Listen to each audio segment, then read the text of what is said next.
पहले ऐसा नियम होता था, आप लोग जरा श्रवण करें, शिव महापुराण में वर्णन आता है कि गंगा जब नहाते हैं तो सबसे पहली डुबकी व्यक्ति अपनी लगाता है। किसकी लगाता है? स्वयं की। दूसरी डुबकी लगाता है अपनी धर्मपत्नी, अपने बच्चों की, जिसकी भी उसको लगाना है। और तीसरी जो डुबकी लगाता है वो ये भाव से लगाता है कि जो हमारे पूर्वज जहां भी विराजमान हो, चाहे वो जिस रूप में घूम रहे हो, चाहे वो जिस जगह पर बैठे हो, हमारी तीसरी डुबकी जब लगे तो उसको उसका फल प्राप्त हो जाए। तीसरी डुबकी लगाते समय वो उसको समर्पित करता है, वो उसको दे देता है। और यही भाव हमारे बीच में भी है। हम तो स्वयं श्रवण करने के लिए आए हैं, साथ में तो अपने पूर्वजों को भी लेकर आए हैं कि वो भी श्रवण करें और वो भी आनंद पावे और वो भी रस का पान करें।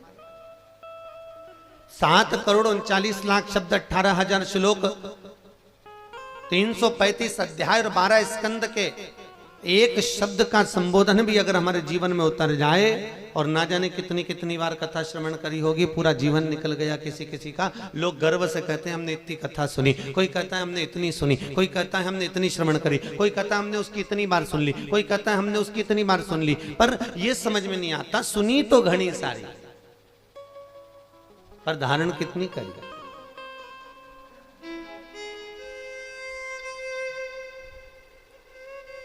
पोथी पढ़ पढ़ जगमुआ पर पंडित भयो ना, 2.5 आखर प्रेम को पढ़े सो पंडित। अब 2.5 अक्षर ही क्यों लिखा? क्योंकि 2.5 अक्षर की महिमा प्यारी, महिमा अपरंपार है। जो लेगा कृष्ण नाम वो भव सागर से। 2.5 अक्षर कौन सा है? कृष्ण, मात्र 2.5 अक्षर का। अब वो प्रेममय अक्षर है। केवल उस प्रेममय अक्षर को जिसने धारण कर लिया, उस कृष्ण को जिसने अपने भीतर बिठा लिया, जिसने उस कृष्ण को अपने अंदर उतार लिया,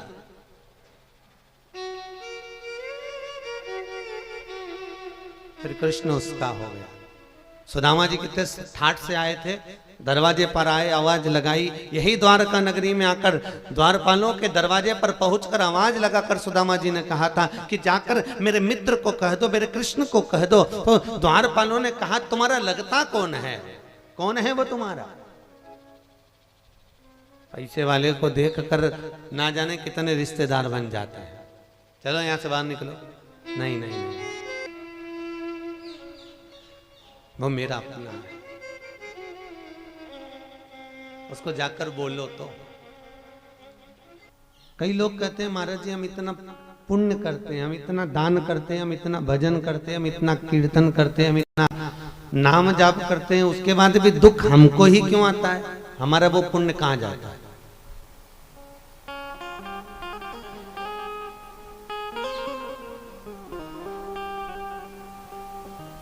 हमारा पुण्य गया कहां?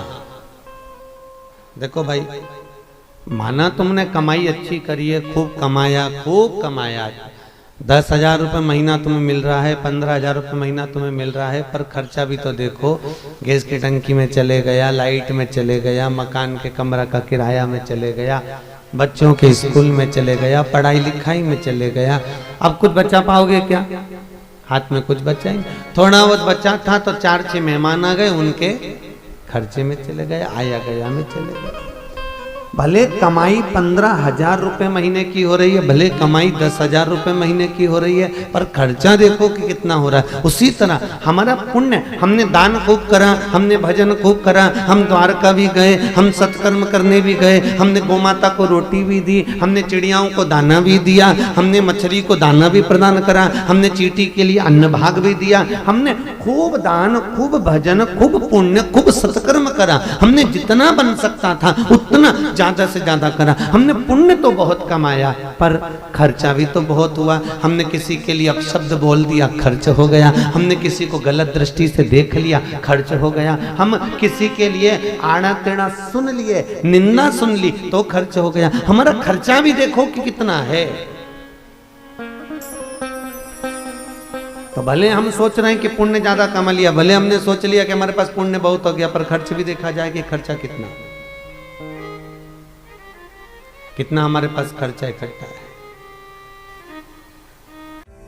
दिशा टीवी पर प्रसारण संबंधी जानकारी के लिए संपर्क करें 9560797788 9560797722 8130969977। धर्म संस्कार से जुड़ी अन्य जानकारी के लिए हमारे चैनल को सब्सक्राइब करना ना भूलें।